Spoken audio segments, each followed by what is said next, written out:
Hello, everyone. It's Dr. Deborah Saltman here. I'm the Medical Director for FemPharma, and today's podcast is about Couplepause. But of course, it's not just about Couplepause or how partners deal with bodies and minds passing out of their peak reproductive period. It's also about Couplepause, menopause, and andropause. So we have quite a bit to talk about here. And really, there's not much written on a lot of these things. In fact, there's only one article that I could find in the scientific literature even about Couplepause. So I've invited my colleague and friend and member of our scientific panel, Dr. Edwin Hemwall, to join me in this podcast and talk about these issues. Ed is a very active member of our scientific committee, and we've written a blog together about Couplepause, and it was well received. And it's one of the reasons why we're doing this podcast right now. So, Ed, perhaps you'd like to introduce yourself. Hi, I'm Ed Hemwall, and I have been in the medical research and drug development field for many, many years. And I'm now an advisor to the pharmaceutical industry, and I've been on the FemPharma board for a couple of years now. And I've been involved in understanding issues of menopause and menopausal symptoms because of some of the work I've done in drug development and working on drugs that help women manage these symptoms. And I'd like to be able to provide the male perspective on this topic and hope that I can add value and let women sort of hear, that point of view and the willingness that I have to participate in that type of discussion. Thanks, Ed. Hi, welcome to Love Mia Vita podcast, the podcast to women for women. I'm Jerry DiPiano, women's healthcare advocate and founder of FemPharma. I'm joined by Dr. Deborah Saltman, physician, researcher, the thinker, and medical director. Thanks, Jerry. I'm really proud to be a part of FemPharma's commitment to keeping women healthy and safe and this series of podcasts. Together, we're providing solutions for women who care about living their best lives at any age. As trailblazers, we aim to break down the myths and provide the truths about everything women want and care about. Imagine that. We asked women what they want, and we're about to deliver it. By the way, we hope to entertain you, and that's no BS. Over the coming months, we'll be speaking with experts about topics that matter, mental and physical well-being, and what more could be done. We will push our experts to give you answers that are real. So send us your questions, and here's to loving our lives.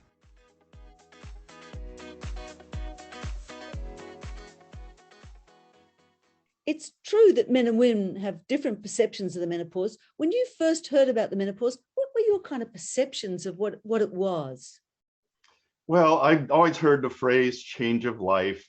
We all have mothers, and we've seen our mothers go through that period. And I've been married for almost 48 years. So I've been married a long time, and I've gone through it with my wife. But my first impression was that I was in for some sort of change in overall maybe attitude or personality or symptoms that was probably not as dramatic as maybe I would have thought. And I learned a lot about it just living through it with my own wife, but also in my scientific research. And there's a lot of misperceptions, including the overall duration, symptoms, and other things like loss of estrogen, which can lead to things like osteoporosis, where I worked for many years in osteoporosis drug development. So it's quite a complicated event in a woman's life, and it's important to understand it and learn how to cope with it, but come out positive on the other side. It's a really important feature, Ed, and I'm not sure if a lot of our listeners understand that's a very considered understanding, probably partly from your long-term experiences, but also from your work in the area.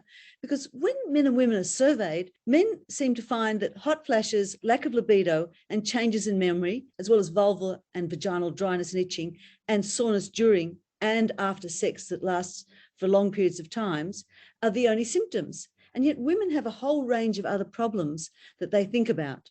So it's pretty good to see if we can match the two.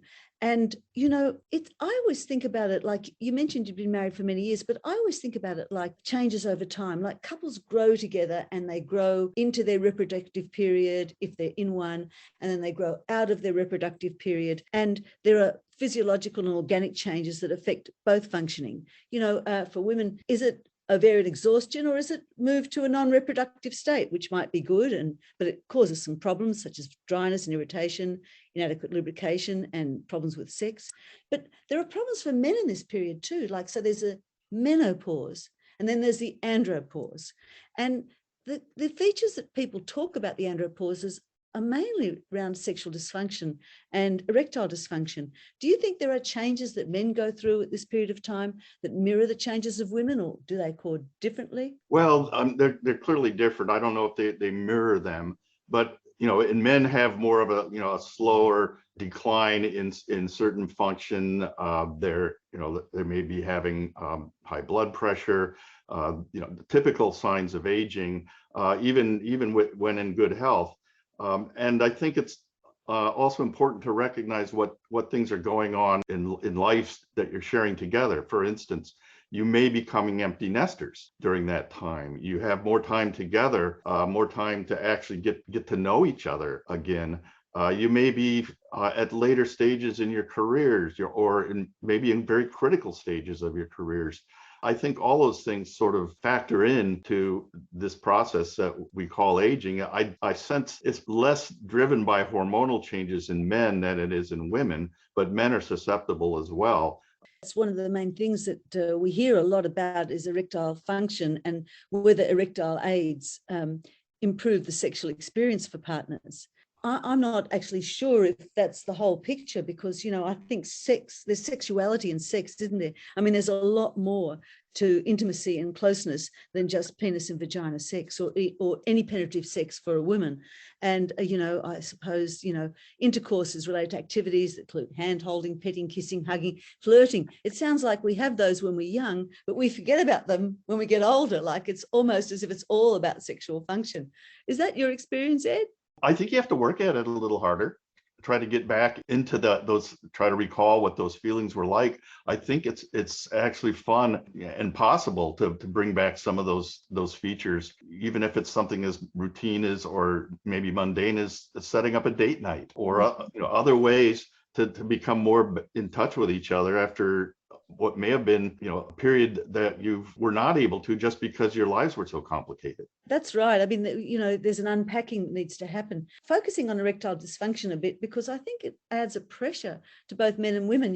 I think, the spontaneity can get lost both ways. If there's a whole preparation period for, I better take my pill because I've got to get ready for it, and I better do something with this that I've got now, and I don't know how long it's going to be there, but I need to keep it working while it's there.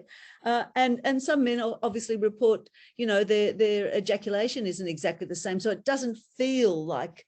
I mean, it's kind of like the man has to have an erection, but it doesn't feel like it's a sexual erection that it was when they were younger. And I suppose there's a sense of loss for men. Would you say, just like there is a sense of loss for women when, they might be happy to lose their periods, but there's a sense of loss of the kind of empowerment that sex had when you're younger? Yeah, it does. And it depends on the overall general health of the man, I think, as well, in their ability to perform, and emphasizes the need to stay fit and follow heart healthy lifestyle. That no question about that. And yeah, the idea that maybe you plan for sex has to be kind of in the mindset at times if you are using one of those products. Maybe it's not date night, but maybe it's something else where you plan a routine in your week or your day when that type of preparation is necessary. And men report that they can last longer before ejaculating as they get older, and it actually improves the quality of the intercourse. Because of that, they're no longer the hair trigger teenager anymore in that situation. But men shouldn't be shy about using those types of drugs, because they will improve their performance even if they never viewed themselves as impotent, and both partners benefit when that happens.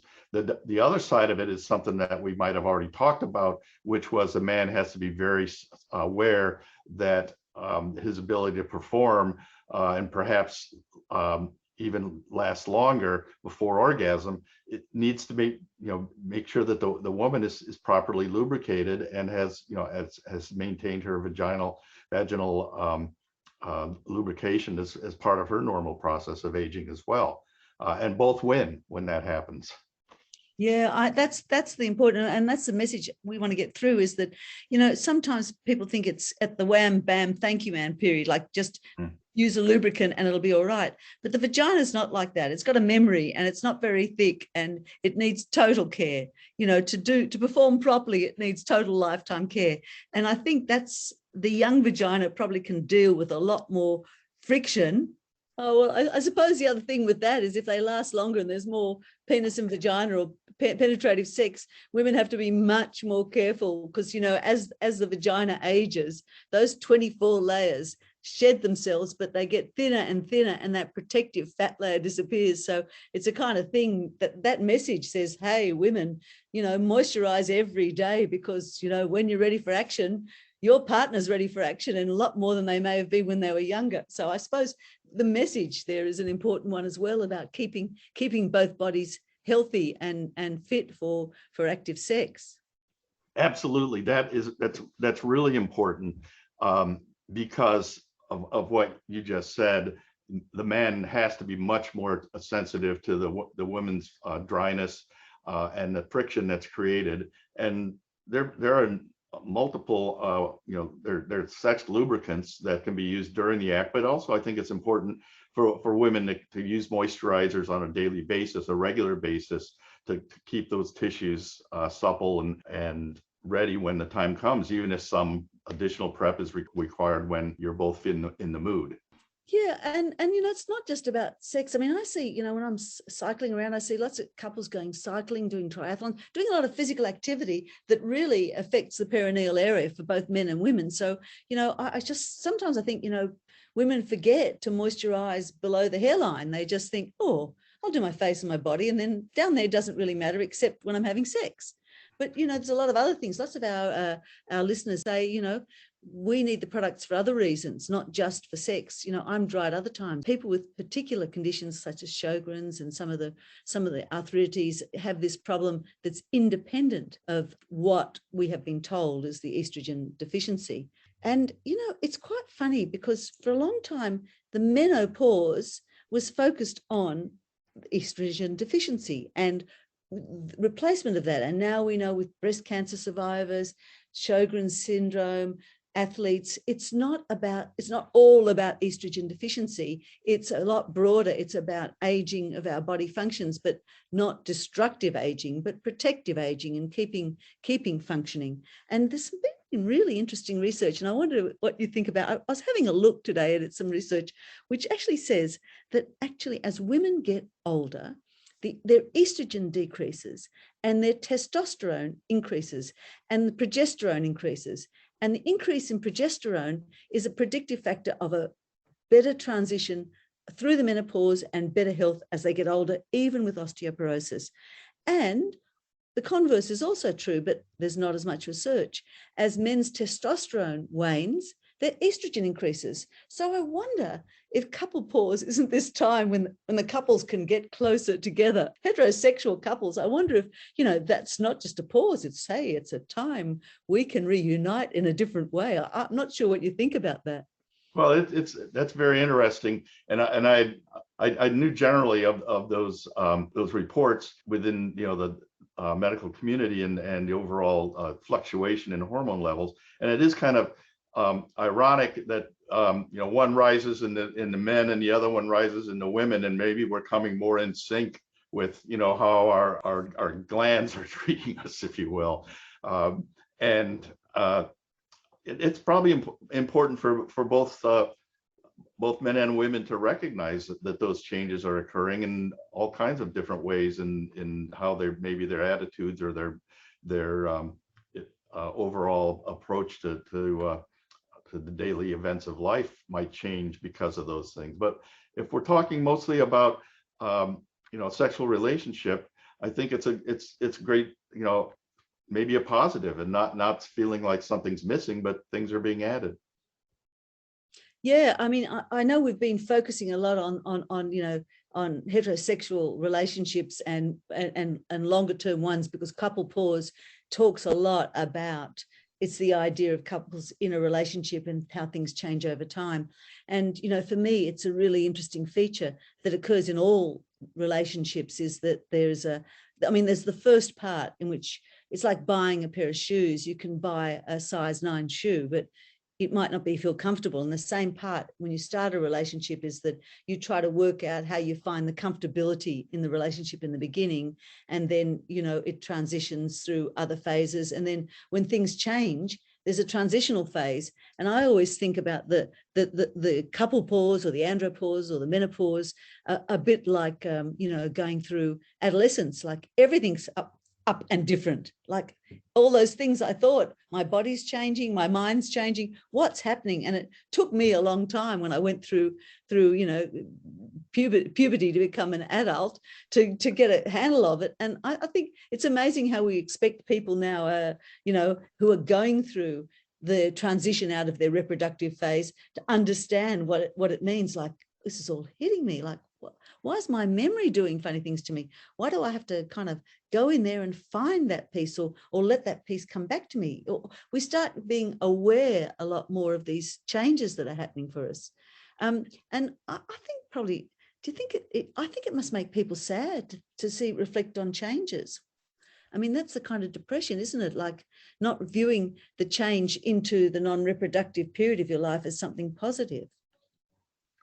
Yeah, and again, I think there's a lot of factors at play as people go through those stages of their life, and I think it's important to recognize that it's not a switch being thrown. It's like on or off. It's a very gradual sort of change that you may not recognize at first, and when you do recognize it, it may have already been going on for a while, and now you're going, aha, of course, and that it will continue.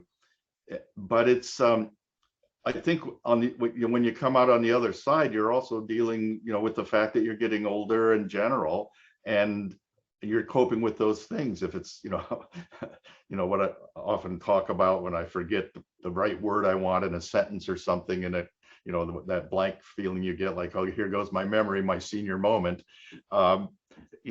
Is that really happening, or was I doing that 20 years ago or 10 years ago, and it's just gotten, I'm more noticing it now because I'm older and feel like maybe that's what's causing it. But in general, I think it's all part of the process where we're coming to grips with the fact that we're past halftime now, and we're in the second half of our lives.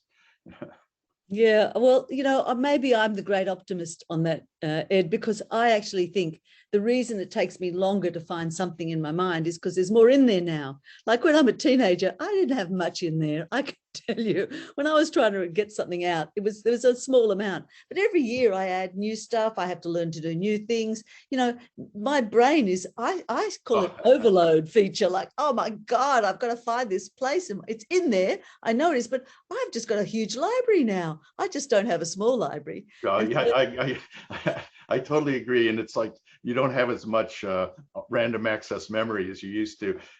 And I see it all the time because, and I think other people would say, I could tell you the batting average of my favorite baseball player when I was 14 years old, but I can't tell you what we had for dinner on Monday night, Yep. without really thinking carefully about it. And I think everybody sees, and you can also say, you remember great detail of your life when you were an adolescent and even into your college years. But I look back on the last 20 or 30 years and it's a big blur. And Yeah. I need markers to say, oh yeah, that happened in 2005. Oh yeah, it's because that's the year my daughter graduated from high school. And I try to figure out all the different ways to mark milestones. But you're right. Our lives our brain is so full of information and stimuli that sometimes it just feels like we're being unnecessarily forgetful, but we're just trying to manage everything that's there. Absolutely. And that's kind of one of the reasons why we're doing these podcasts. We're trying to help our listeners unpack some things so that what they take away doesn't stay in the annex of their brain in the back and come out randomly, but rather comes out in a fashion that's helpful. Because, it's no surprise that all the psychological kind of research says that self-esteem is important, optimism, satisfaction with the relationship, emotionally support, they're all related to sexual function and overall function. I mean, and in these times when the pandemic's around, it's hard to maintain those at the best of times, let alone build in them. I mean, I try to be nice to myself, but, I just wonder if these kind of, the pandemic has got an effect as well because, it's not a time when we can be optimistic. Every time we get optimistic that we're over something new happens and we have a new challenge to face. So, I wonder about that, whether you think it's pretty hard to get that optimism right now, or what are the features of in couples, how we do it together to get optimistic about our transition. Yeah, I agree. And it's sad that we have to talk about this in the sense of something that should be more generalized, but the time we're in now can't be ignored. And I keep saying to people, being a scientist and following the scientific progress, that there's light at the end of the tunnel. And if we do this and just hang on, and then I keep finding out that the tunnel keeps getting longer. So the light's out there, but the tunnels gets longer.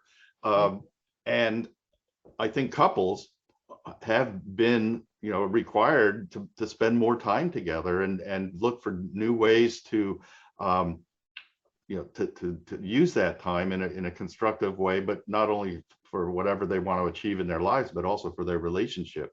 And hopefully it's been helpful, but it also, I think, adds a level of stress that wasn't there before.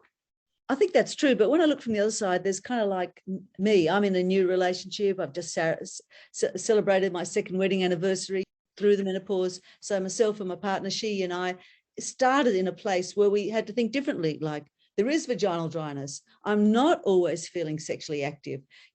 I'm in a loving space. There are different ways that we can show our intimacy.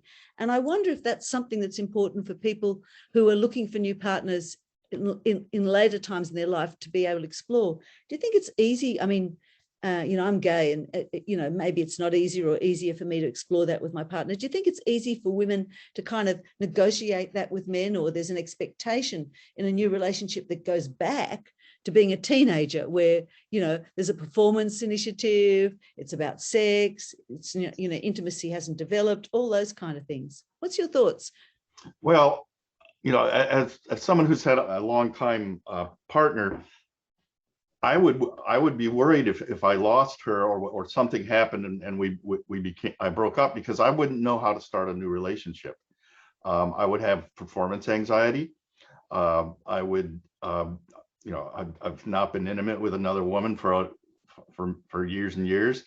And maybe that's too much personal information, but I think men will have some anxieties about the first time they would have an intimate relationship with another man or with another woman, with a woman, and that is, I think, normal.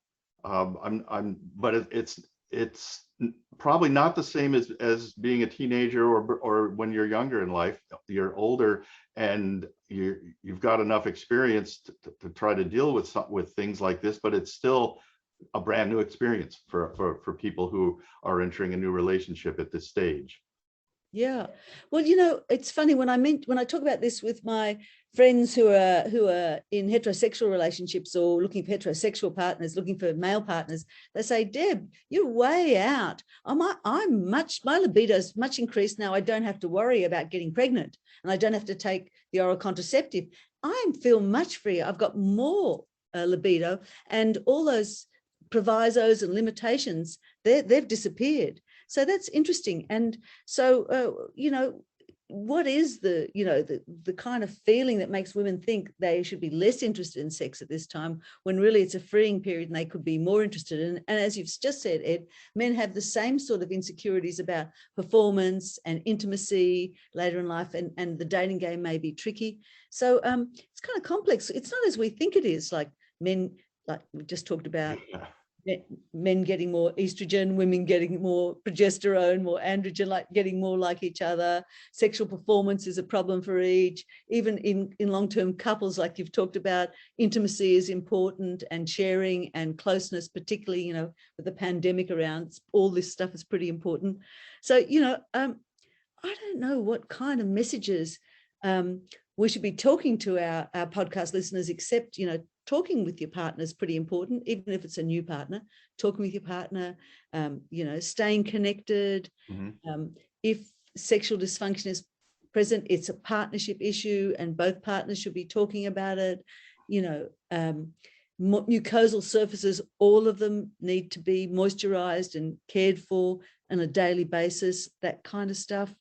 How we help couples improve the self-esteem as we get older. I mean, we're talking about post-reproductive period. For a lot of people now, that's 30 to 40 years. So it's a long time spent in this period of post-reproduction. And so I suppose one of the things I'd like to move on to are some of the other issues that happen for women and how men view them. I mean, one of your areas of expertise has been dealing with overactive bladders, and that's a really incontinence.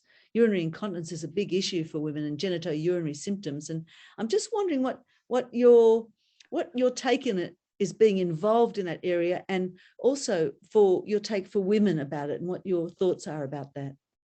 Well, yeah, I worked in this area for many years, and worked really hard with women on the team to understand this overactive bladder, and how it can strike women at any time in life, especially, you know, it doesn't require you know, menopause or loss of estrogen, but that can also be one of the reasons. The main thing that I learned, and I think it's important, is that most women are embarrassed by it and want to manage it on their own without talking about it, maybe with a close group of friends, but most women believe that they'll just have to manage it on their own. They don't. It's a you know, something that they have to deal with, and the absorbent products, etc., are the main go-to. But there are products that can help you manage it. There are coping mechanisms that, if they go online and become part of the community, they can learn how to, what's called bathroom mapping, all kinds of different ways of coping. But the main thing is to tell your doctor when you have it, when you're experiencing it. We learned that the average woman doesn't tell their doctor that they have overactive bladder symptoms, leakage, etc., for 7 years, after they've been having it for up to 7 years before they talk to their doctor. And that's not something, and it's often an offhand conversation, like on their way out of the office. Oh, by the way, doctor. And it should be something that you take an active role in managing, and find out what your options are, and your doctor can be a big help in that. Yeah, wow, 7 years, that's such a long time.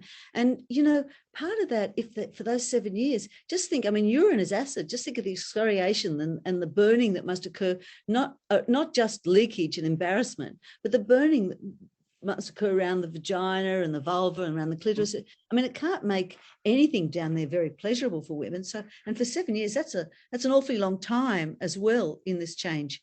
That's a really sad feature, but, you know, maybe that's something we need to be talking to our listeners too about. Hey, if you've got problems, and, you know, sharing it with your partner might be a start too. I mean, most partners are pretty used to women wetting the bed in sexual satisfaction, wetting the bed when they have sex, or even when their periods are about. So this whole idea of us women being wet in our perineum is kind of common. I wonder why women don't actually talk to their partners about it, because most partners would see it and know it was happening. I guess though, some of the younger people are telling me now that a lot of women on the oral contraceptive aren't taking the break, are just going continuously, so they don't have periods. So maybe it's a new feature, and that women, you know, aren't exploring it with their partners as much as they did. But it's certainly. And the actual truth is that men also start developing leakage problems too as they get older, and so, you know, we might as well hold hands and you know, go through it together and cope with it. Yeah, exactly, Ed. I mean, that's the whole point. I was pleased you mentioned that. I mean, I was going to bring it up, but it's the same kind of taboo topic for men as it is for women.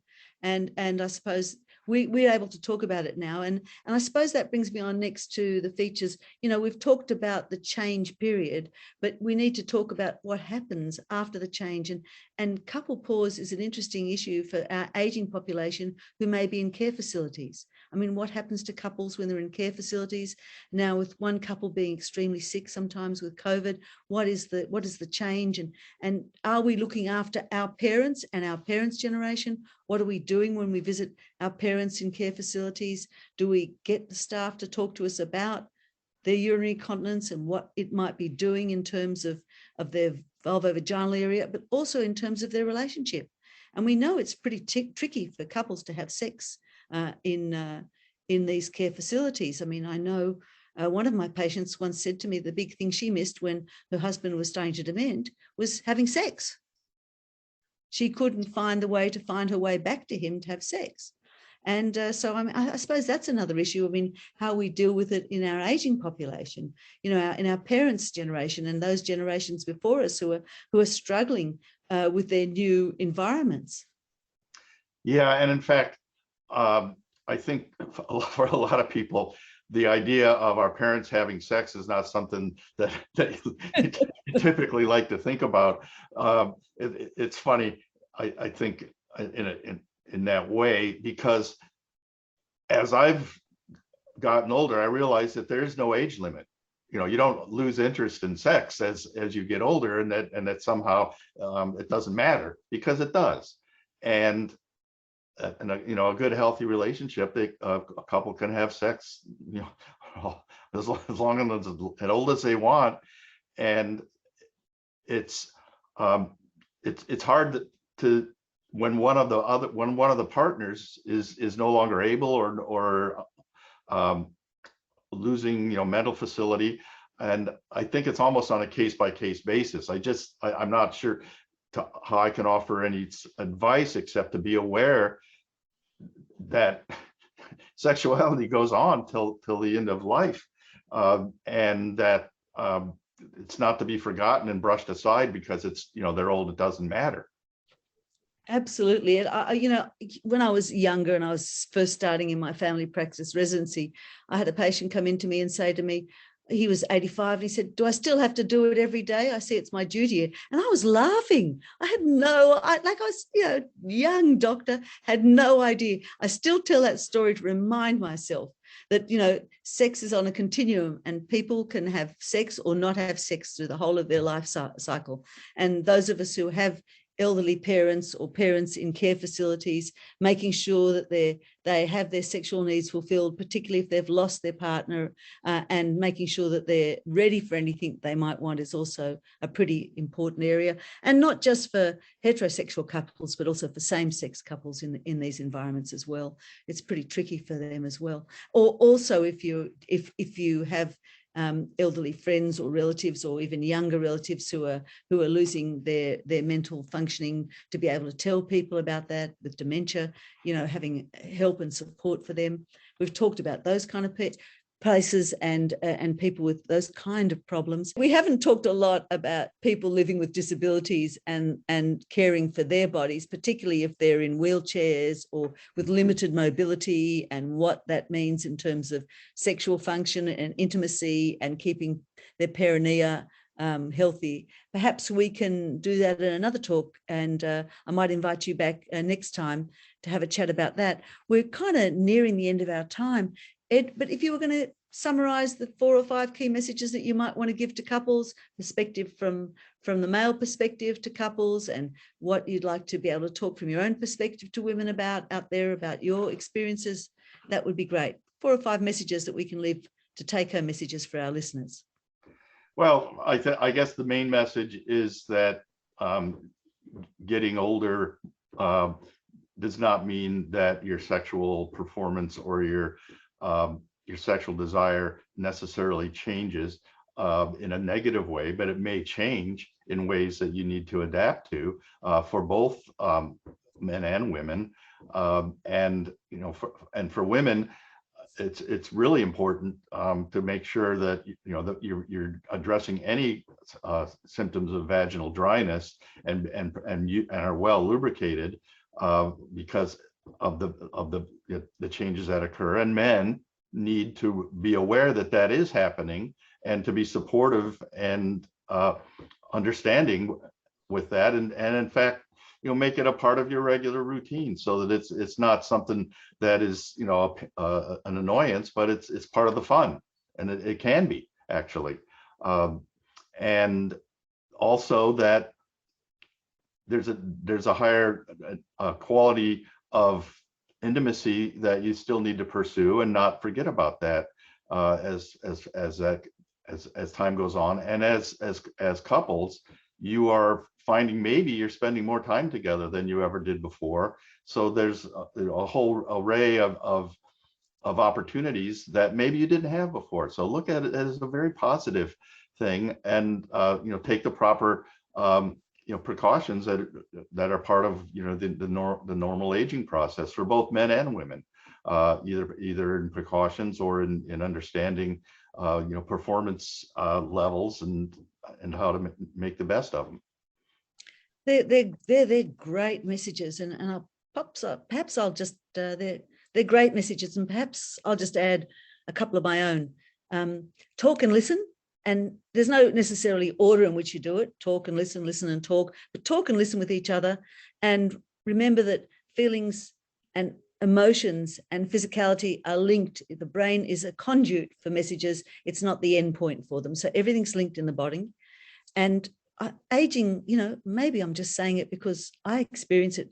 It's nothing to be embarrassed about. It's a really nice, beautiful time when you can reflect on things and reassess, just like the transition into the reproductive phase. It happens to everyone, and important to share your experiences with your intimate partner.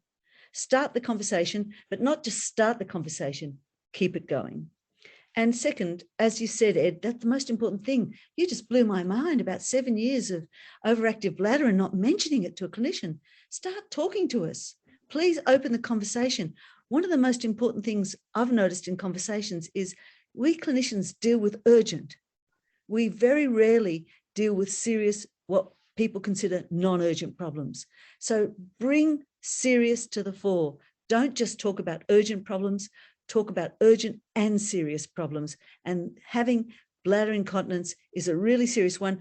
Now, thank you, Ed, for both men and women. So both of you start the conversation with your physician, bring it up, talk with your physician about it, or find a therapist who has some experience in these areas so you can talk about it, so you can grow old together with your intimate partner. Investing in self-care is pretty important, but investing in partner care makes Couplepause couple advancement. And I think that's what we're all about here, is couple advancement and care for couples. And as you said, Ed, enjoy each other. Menopause isn't a minor of sequence, neither is andropause. We want to be there. It's a time for sharing. Ed, I really want to thank you. So Ed, thank you very much for joining us on this Fem Pharma podcast. Remember, everyone, the whole body is involved. We've talked a lot about Couplepause, but we want to remind you that Fem Pharma is really here to help women through the transition and after, through our aging changes in terms of making products, that are important and caring for women. Thanks all. Please send stuff to us in the chat, and we're here for you. And have a very safe and wonderful time over the next few months. Take care.